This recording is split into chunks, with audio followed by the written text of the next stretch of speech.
Welcome to Krishna Reddy academy అండి.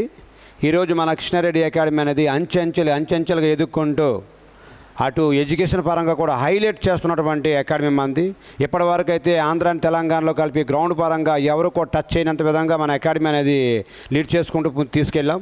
ఇక్కడ నుంచి ఎడ్యుకేషన్ కూడా గ్రూప్ 1, గ్రూప్ 2 అండ్ ఎస్ఐ లెవెల్లో బోధించేటువంటి ఫ్యాకల్టీని తీసుకొచ్చి ఈరోజు మన పిల్లలు ఎవరైతే ఉన్నారో మనల్ని నమ్మి ఇక్కడ ఎవరైతే వస్తున్నారో వాళ్ళకు 100% న్యాయం చేయడానికి మన అకాడమీ అనేది మీ ముందుకు వస్తుంది.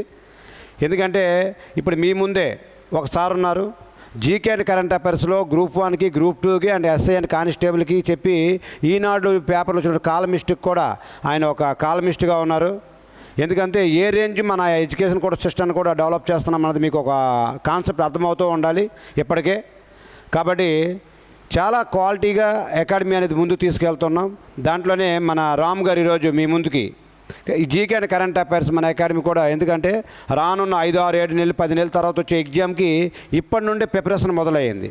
ఒకసారి కాదండి, ఇప్పుడు ఒకసారి స్టార్ట్ అయింది, మళ్ళీ మధ్యలో ఒకసారి తీసుకొచ్చి చివరికి కూడా ఎగ్జామ్ టైంలో కూడా సార్ని తీసుకొచ్చి బోధించి ఒకటికి బ్యాచ్కి 2, 3, 4 సార్లు క్లాస్ చెప్పించుకుంటూ ముందుకు వెళ్తూ ఉన్నాం. ఆ విధంగా వెళ్తున్నాం. ఈరోజు మన ముందుకు రాము సార్ వచ్చారు. రాము గారి మాటల్లో కూడా మన అకాడమీ యొక్క పరిస్థితి ఏ విధంగా ఉందో ఆయన కూడా పరిశీలించారు ఈరోజు. ఎందుకంటే ఫస్ట్ టైం మన అకాడమీకి ఎక్కడి నుంచి కంటిన్యూగా మన GK and current affairs sir class చెప్పడానికి వస్తున్నారు. కాబట్టి ఆయన కూడా పైన స్టడీ హాల్ చూడవచ్చు, అన్ని మొత్తం డిజిటల్ క్లాస్ రూమ్స్లో మన క్లాసెస్ అనేవి జరుగుతూ ఉన్నాయి. కాబట్టి ఆయన మాటల్లో మీరు అనొచ్చు.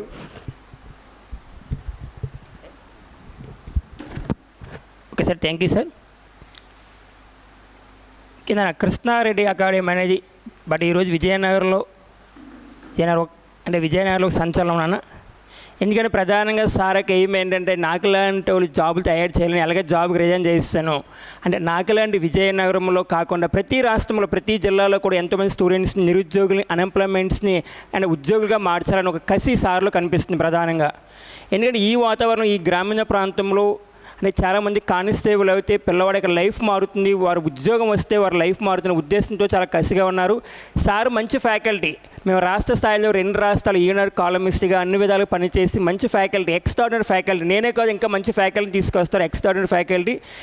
నెక్స్ట్ రానున్న కాలంలో మనకి మంచి అవకాశాలు అన్న అంటే ఎస్ఐ కానిస్టేబుల్ అన్ని ఈసారి ఎస్ఐ కానిస్టేబుల్ కృష్ణారెడ్డి అకాడమీకి నెక్స్ట్ నోటిఫికేషన్లో చాలా ఎక్కువ వస్తాయని నమ్ముతున్నా. ఎందుకంటే సార్ యొక్క హార్డ్ వర్క్ ఇది. అంటే సార్ ఒకే మాట చెప్పారు, అంటే ప్రధానంగా గ్రామీణ ప్రాంతం నుంచి వస్తున్నారు సార్, వారికి మంచి సబ్జెక్ట్ ఇవ్వాలి అంటే కోచ్ పర్పస్ నేను చూసుకుంటాను, అంటే గైడెన్స్ పర్పస్ చూసుకుంటాను, ప్రధానంగా సబ్జెక్ట్ పర్పస్ మీరు చూసుకోండి. పిల్లవాడికి ఏ విధంగా వస్తుంది, ఎగ్జామ్ ఓరియంటెడ్ బిట్ రావాలి, ప్రధానంగా ఇంక చదివితే బిట్ మిస్ అవ్వకూడదు అని సార్ చెప్పారు. సార్ మేము చూసుకుంటాం, నో ప్రాబ్లం, అలాంటి ఏం ప్రాబ్లం లేదు, గ్యారంటీగా మీకు రిజల్ట్ ఇస్తామని చెప్పాం. సార్ మమ్మల్ని నమ్మారు అండ్ మిమ్మల్ని కూడా ముందు తీసుకెళ్తాం ఇంకా ఎక్స్ట్రాడినరీగా. అండ్ సార్ యొక్క ప్రధాన ఉద్దేశం ఏంటంటే ఎంతోమందిని ఉద్యోగులుగా తయారు చేయాలనే ఉద్దేశం.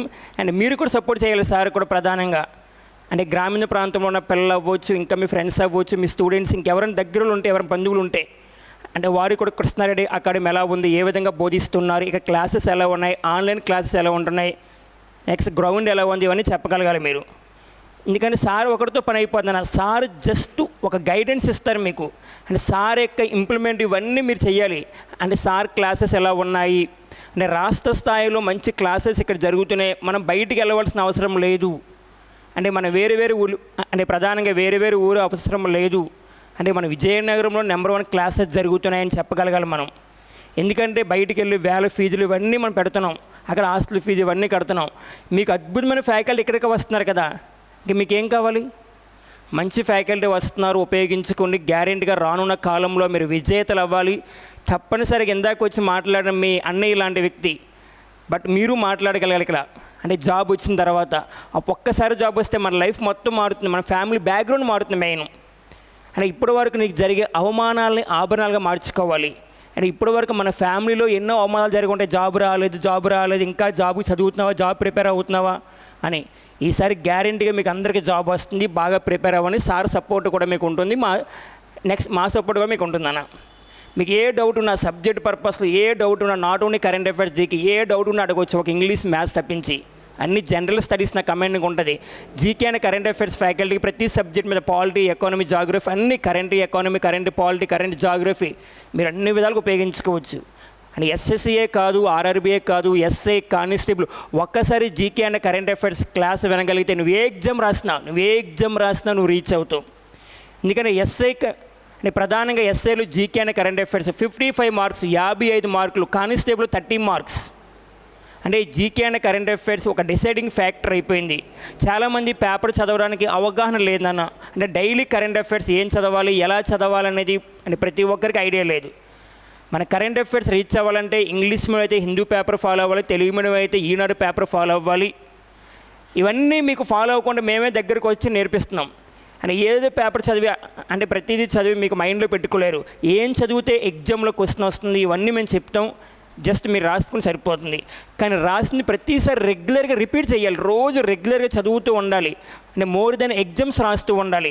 ఒకసారి కోచింగ్ వింటే జాబ్ రాదన్న, కోచింగ్తో పాటుగా ఎగ్జామ్స్ రాయగలగాలి. అంటే సిస్టమేటిక్ ఉండాలి. ఓకేనా? ఇక ప్రధానంగా గమనించవలసిన పాయింట్, కోచింగ్తో పాటు ఎగ్జామ్స్ కూడా జరగాలి. నా కరెంట్ అఫైర్స్, నా జీకే పర్పస్లో నేను నెంబర్ ఆఫ్ క్వశ్చన్స్ ఇస్తా సార్కి, మీకు ఎగ్జామ్ పెడుతూ ఉంటారు. Not only current affairs, GK, అన్ని సబ్జెక్టులు కూడా సార్ ప్రతిసారి మంచి ఫ్యాకల్టీ తీసుకొస్తారు. ప్రతి ఫ్యాకల్టీ కూడా బిట్స్ ఇస్తారు, రాయాలి, మీరు ప్రాక్టీస్ చేయాలి. ఎందుకంటే ప్రధానం గుర్తుపెట్టుకొని మనం ఎంత కోచింగ్ తీసుకున్నా రెగ్యులర్గా ప్రిపేర్ అవుతూ ఉండాలి, ఎగ్జామ్స్ రాస్తూ ఉండాలి. ఎగ్జామ్స్ రాసినప్పుడు మనం ఏ స్థాయిలో ఉన్నాం అంటే ప్రధానంగా ఏ లెవెల్లో ఉన్నామని అంటే ఒక ఐడియా వస్తుంది మనకి.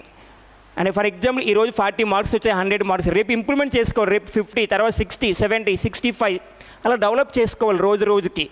అంటే ఒక రోజులో ఏది రాజురన్న, ప్రధానంగా ఒక్క రోజులో ఏది సాధ్యం కాదు. గ్యారెంటీగా నీకు జాబ్ రావాలంటే 1 ఇయర్ సార్ కేటాయించాలి. 1 ఇయర్ కేటాయించావంటే 60 ఇయర్స్, దాదాపుగా 60 ఇయర్స్ నీ లైఫే మారిపోతుంది. ఒకసారి నీ జాబ్ వస్తే నీ ఫ్యామిలీ బ్యాక్గ్రౌండే మారిపోతుంది. గుర్తుపెట్టుకోవాలి. అది ఏదైనా సరే, నేను చెప్పినా సార్ చెప్పినా అదే చెప్తారు. ఒక జాబ్ వస్తే ఆటోమేటిక్గా మన లైఫ్ మారుతుంది అన్న, గుర్తుపెట్టుకోవాలి. మన ఫ్యామిలీ బ్యాక్గ్రౌండ్ మారుతుంది, మన కుటుంబం యొక్క లైఫ్ మారుతుంది. ఎందుకంటే మీ అమ్మగారికి, మీ నాన్నగారికి జాబు లేకపోవడం వల్ల, వాళ్ళకి అవగాహన లేకపోవడం వల్ల ఈ స్థాయికి నేను తీసుకొచ్చారు. అంటే మా పిల్లవాడు, మా అమ్మాయి కూడా మాకిలాగే అవ్వకుండా అంటే ప్రధానంగా డెవలప్ అవ్వాలి. మా పిల్లవాడు డెవలప్ అవుతే మా ప్రాంతానికి మంచి పేరు వస్తుందని ఉద్దేశంతో కష్టపడి పంపిస్తున్నారు మిమ్మల్ని. అందువల్ల తల్లిదండ్రుల కష్టాన్ని మీరు బాగా అర్థం చేసుకొని చదివితే గ్యారెంటీగా 2026 నెక్స్ట్ ఇయర్కి మీ ప్రతి ఒక్కరు జాబులో ఉంటారు. గుర్తుపెట్టుకోండి. బట్ ఈరోజు నేను ఏదో చెప్తున్నానో ప్రతి సబ్జెక్ట్, ప్రతి ఫ్యాకల్టీ కూడా నేను సార్కి ఇంకా కొంచెం ఐడియా లేకపోతే ఫ్యాకల్టీ మీద, సార్ అంటే ఫ్యాకల్టీ మీద ఐడియా ఉంది, బట్ రాష్ట్ర స్థాయి ఇంకేమైనా సార్కి ఐడియా లేకపోతే చెప్తే సార్కి గైడెన్స్ ఇస్తే ఈ ఫ్యాకల్టీ అయితే మనకి గ్యారెంటీగా అంటే జాబ్ వస్తుందని. బట్ సార్తో మాట్లాడితే ఎటువంటి ఫ్యాకల్టీ అయితే మనకు బాగుంటుంది. ఇప్పటివరకు కృష్ణారెడ్డి అకాడమీ అంటే గ్రౌండ్ పర్పస్లో ఎక్స్ట్రాడినరీ, కానీ సబ్జెక్ట్ పర్పస్లో కూడా ఈసారి ముందుకు వెళ్తుంది. గ్యారెంటీగా గుర్తుపెట్టుకోండి. ఈసారి విజయం సాధించాలని ప్రతి ఒక్కరు మీకు ఎటువంటి డౌట్స్ ఉన్నా అడగని చెప్తా. Okay sir? సరే, క్లాస్ స్టార్ట్ చేద్దాం. Thank you sir. Ram sir, thank you very much. Andhra తెలంగాణలో కొన్ని వేల మంది పిల్లలకి తన యొక్క ప్రతిభతో అందరికీ ఆయన క్లాస్ చెప్పారంటే 30 మార్కులకి మినిమం 25 మార్కులు పైగా ప్రతి ఓడు కూడా స్కోర్ బయటకు కోర్స్ చేసుకొచ్చేటువంటి సందర్భం. అటువంటి ఫ్యాకల్టీని ఈరోజు మేము తీసుకొచ్చి చెప్పించడం జరుగుతుంది. ఎందుకంటే నాకు గత 15 సంవత్సరాలుగా హైదరాబాద్ మీద అండ్ ఈ 2 రాష్ట్రాలపైన పూర్తి అవగాహనతో వెళ్తున్నా. హైదరాబాద్లో దగ్గర 8 సంవత్సరాలు నేను అక్కడే నా జాబ్ పర్పస్ పోలీస్ డిపార్ట్మెంట్లో వర్క్ చేసినప్పుడు 8 నుంచి దగ్గర 10 సంవత్సరాల వరకు హైదరాబాద్లో నన్ను పోర్ట్స్మెన్గా ఉండేవాడిని ఏపీ పోలీస్ టీం తరఫున. అప్పుడే ప్రతి ఇన్స్టిట్యూట్లో ఆల్ ఇన్స్టిట్యూట్లు తిరిగాను. 1 కాదు 2 కాదు. ఎక్కడ ఏం జరుగుతుంది, ఎలా చేస్తే మనం సక్సెస్ఫుల్ అవుతామని ఇదంతా కూడా ఒక 15 సంవత్సరాల కిందట ప్లానింగ్. దాన్ని ఈరోజు ఇంప్లిమెంట్ చేస్తాం విజయనగరంలో టాప్ మోస్ట్గా. ఎందుకంటే ఎడ్యుకేషన్ ఏ రోజు అయితే మనము టాప్ మోస్ట్ చేసామో గ్రౌండ్ పరంగా ఆంధ్ర తెలంగాణలో ఏ ఫ్యాకల్టీ కూడా ఎవరు కూడా ఆపలేనంత విధంగా ఈరోజు ఫిట్నెస్ లెవెల్ మీకు పెంచుకొని మినిమం లీస్ట్లో 76 మార్కులు, హైయెస్ట్ 92 మార్కులు వెళ్ళే విధంగా ట్రైనింగ్ అనేది మేము ఇవ్వడం జరుగుతుంది గ్రౌండ్ పరంగా. ఈ అవకాశాన్ని కానీ మీరు ఉపయోగించుకున్నట్లయితే, ఈ గ్రామీణ ప్రాంతంలో ఉన్న ప్రజలు కానీ ఎవరు కానీ విద్యార్థులు కానీ ఉపయోగించుకున్నట్లయితే నేను మీకు భరోసా ఇస్తున్నాను. చివరి వరకు మన అకాడమీ ప్రత్యేకత ఏంటంటే చెప్పాను కదా, కోచింగ్ అంతా కేవలం 4-5 నెలలు మాత్రమే ఉంటుంది. 4 నెలలు అయిపోయిన తర్వాత నీ పీజీ అయిపోయింది, నీ కోచింగ్ అయిపోయింది, వెళ్ళిపో అని పంపించేటువంటి సందర్భం. కానీ కృష్ణారెడ్డి అకాడమీ డిఫరెంట్. నీకు వచ్చిన నాడు నుంచి నువ్వు ఒకే ఫీజుతో నీ లైఫ్ టైం వ్యాలిడిటీతో నీకు మన కృష్ణారెడ్డి అకాడమీ అనేది ఆశ్రమం కల్పించి చివరి వరకు కూడా నీ ఎంట ఉండే నీ వెనక ఉండి నడిపించేటువంటి అకాడమీ మంది కృష్ణారెడ్డి అకాడమీ. ఈ అవకాశాన్ని చాలామందికి ఈ క్రమంలో కోపాలు వస్తాయి, తిట్లు వస్తాయి, కొట్టడం జరుగుతుంది, అన్నీ చేస్తాం. ఎందుకు చేస్తామంటే నీ తండ్రి స్థానంలో నేను ఉన్నాను కాబట్టి నేను అన్నీ చేస్తాను. ఎందుకంటే అదిగా నీకు భయము భక్తి కానీ లేనాడు నీవు సక్సెస్ఫుల్ రాదు. సింపుల్ చెప్తున్నారు చూడండి. ప్రజాస్వామ్యానికి కమ్యూనిజానికి గల తేడా 1948లో చైనాకి ఇండిపెండెన్స్ వచ్చింది, మనకు 1947లో ఇండిపెండెన్స్ వచ్చింది. కానీ మనది ప్రజాస్వామ్యం అవడం వల్ల ఆచితూచుకుంటూ వ్యవహరిస్తూ పోతున్నాం. కానీ చైనా లాంటిది మాత్రం ఆచితూచి వ్యవహరించకపోదు. చాలా కఠినంగా ఉంటారు కాబట్టి ఈరోజు ఆర్థికంగా దూసుకుపోయే ప్రపంచంలో 2వ స్థానంలో ఉన్నారు అతి తక్కువ కాలంలోనే. ఇటీవల కాలంలో మనం 3వ స్థానంకి వచ్చాం. అది కూడా డబ్బుల పరంగా చూసుకుంటే చాలా డిఫరెన్స్ ఉంది. ఇది కమ్యూనిజంకి ప్రజాస్వామ్యంకి మన అకాడమీలో కూడా ఆల్మోస్ట్ ఆల్ కమ్యూనిజం తరహాలోనే స్ట్రిక్ట్గా జరుగుతుంది. టైం టు టైం పంచువాలిటీ పాటించాల్సిందే. ఇటువంటిది కూడా ప్రజాస్వామ్యం అనేది ఇక్కడ జరగదు. ఎందుకంటే రిజల్ట్ రానిది ఎంతకాలం చేస్తాం. కాబట్టి దయచేసి గమనించండి. మీకు 100% రిజల్ట్ కావాలంటే కృష్ణారెడ్డి అకాడమీ సరైన ప్లాట్ఫారం. ఈ ఉత్తరాంధ్రలో సరైన ప్లాట్ఫామ్ ఏదంటే కృష్ణారెడ్డి అకాడమీలో అనడం ఎటువంటి సందేశం లేదు. చెప్తున్నారు కదా, వచ్చిన నాటి నుంచి ఒకటే ఫీజుతో నీ లైఫ్ టైం వ్యాలిడిటీ, నీకు ఇచ్చే స్టడీ హాల్తో నీ గ్రౌండ్ కోచింగ్ అన్నీ ఫ్రీగా ఇచ్చుకుంటూ వెళ్తున్నటువంటి అకాడమీ. థ్యాంక్ యూ అండి. థ్యాంక్ యూ రామ్ గారు. మీ యొక్క సేవలు కూడా మాకు చాలా అవసరం. మా పిల్లలకు కూడా ఈ 2 రాష్ట్రాలు ఏ విధంగా అయితే తీర్చిదిద్దుతున్నారో మా పిల్లలు కూడా, మా దగ్గరికి వచ్చే పిల్లలకు కూడా మీరు అదే విధంగా తీర్చిదిద్ది ముందుకెళ్ళాలని కంపల్సరీ అందుకుంటారు సార్.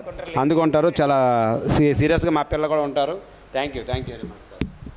అయితే సార్ ప్రధానంగా నేను కానిస్టేబుల్ ఎస్ఐ పిల్లలు నెక్స్ట్ ఆర్ఆర్బీ అని కాదు, నేను గ్రూప్ లెవెల్లో చెప్తా. గ్రూప్స్ లెవెల్లో మీరు ఉపయోగించుకోండి. అంటే ఒక్కసారి ప్రిపేర్ అవుతే మీరు ఏ ఎగ్జామ్ రాయొచ్చు. ఇప్పుడు నేను చెప్పే నోట్స్ ఎస్ఐ రాసుకోవచ్చు, కానిస్టేబుల్, ఆర్ఆర్బీ, ఎస్ఎస్సి, మీరు ఏ ఎగ్జామ్ రాసినా అదే వస్తుంది ఎగ్జామ్లో. కానీ అప్డేట్ చేసుకోవాలి కరెంట్ అఫైర్స్. అంటే అవే ఉండవమ్మా, అంటే మారుతూ ఉండే, రెగ్యులర్గా మారుతూ ఉండే, అప్డేట్ చేసుకోవాలి. అంటే కంటెంట్ అదే. సార్ ఒకటే అన్నారు, నేను కరెంట్ అఫైర్స్ మీరే రావాలి సార్ అంటే వస్తా అన్న. అంటే సార్ ఒక 6 నెలల్లో దాని ఇంకా నేను కృష్ణారెడ్డి అకాడమీ ఇంకా బాగా డెవలప్ చేస్తాం సార్ అన్నారు. అంటే మీకు అన్ని విధాలుగా సపోర్ట్ కావాలి, మా సపోర్ట్ కావాలి, అంటే ప్రధానంగా మీ సపోర్ట్ కావాలి మాకు అన్నారు. ఒకేసారి చేద్దామని చెప్పా. సార్ నాకు 2 years నుంచి కూడా టచ్లో ఉన్నారమ్మా. కాకపోతే కొన్ని క్లాసెస్ బిజీ వల్ల రాగలేకపోయా. సార్ ఇంకెలాగానే ఇంకా తప్పదు, మేము రానున్న కాలంలో డెవలప్ చేస్తాం, మీరు రావాలి సార్ అంటే తప్పనిసరిగా సార్తో రావడం జరిగింది. అండ్ సార్తో ఫోన్ టచ్లో డైలీ ఒక ఫ్రెండ్గా మాట్లాడుకుంటాం. సార్ ఫస్ట్ టైం చూడడం, కానీ మేము ఫోన్లో రెగ్యులర్గా ఒక ఫ్యామిలీ మెంబర్స్గా మాట్లాడుకుంటాం. ఎందుకంటే సార్ యొక్క నేచర్ అది. నాతోనే అలా మాట్లాడినప్పుడు, ఒక ఫ్యాకల్టీతో అలా మాట్లాడినప్పుడు, ఒక స్టూడెంట్స్ నమ్మి వచ్చినప్పుడు ఎంత బాగా చూసుకుంటారో అర్థం చేసుకోవాలి మీరు. ఒక ఫ్యాకల్టీ అనే ప్రతి వ్యక్తి, అంటే ఫ్యాకల్టీ మొత్తం 2 రాష్ట్రాలు చెప్తారు క్లాసెస్. మాతోనే అంత టైం కేటాయించినప్పుడు మీ దగ్గర ఉన్నారు ప్రతి అంశం. సార్ కూడా మరి మీకు ఎంత టైం కేటాయిస్తున్నారు మీ జాబ్ కోసం? సార్ ఏదో ఇక్కడ ఏదో సంపాదించాలి, ఆస్తులు సంపాదించాలి, డబ్బు సంపాదించాలని ఏమీ లేదు. ఒకవేళ డబ్బు సంపాదించాలనుకుంటే జాబ్ రిజైన్ చేయరు కదా, జాబ్ రిజైన్ చేయరు, ఇంకా మంచి జాబ్ కొడతారు. గుర్తుపెట్టుకో. మీకు ఇలాంటి ఒక 100 మంది తయారు చేస్తే ఇంకో 100 మంది తయారవుతారు. ఈ 100 మంది 1000 మంది అవుతారు. ఎందుకు లేదన్న ప్రధానంగా ఒక మెసేజ్, మీరు బాగా మంచి క్లాసెస్ వినగలిగితే మీరే చెప్తారు 10 మందికి, ఎస్ కృష్ణారెడ్డి అకాడమీ చాలా బెస్ట్గా ఉంది, అక్కడ మంచి ఫ్యాకల్టీ ఉన్నారు, మంచి కోచ్ ఉన్నారు, సారే కోచ్ కావున మీ మెసేజ్ బయటకు వెళ్తుంది. ఒకటే గుర్తుపెట్టుకో, మీరు బాగుందంటేనే బయట నుంచి వస్తారు స్టూడెంట్స్. అంటే మీ లైఫ్ మారితే వాళ్ళ లైఫ్ మారుతుంది. గుర్తుపెట్టుకోవాలి. ప్రధానంగా ఒకటే, మనం జాబ్ కోసం వచ్చాం, మనం దేనికోసం వచ్చాం? జాబ్ కోసం వచ్చాం. జాబ్ కొట్టాలి. ఏదైనా సరే ఈ 1 yearలో జాబ్ రావాలి. గట్టిగా ఫిక్స్ అవ్వు. నీకు ఒకవేళ డౌట్స్ అయితే మమ్మల్ని అడుగు, ఇంకా సార్ని అడుగు. సార్ ఈ ఫ్యాకల్టీ కదా, ఆ ఫ్యాకల్టీ కావాలి, మంచి ఫ్యాకల్టీ కావాలి, ఎక్స్ట్రాడనరీ ఫ్యాకల్టీ కావాలి, సార్ తీసుకొస్తారు. సార్కి తెలియకపోయిన ఫ్యాకల్టీ నేమ్స్ నేను తీసుకొస్తా. ఇది మాట ఇస్తున్నా, మీరు ఉపయోగించుకోండి. Okay sir, thank you.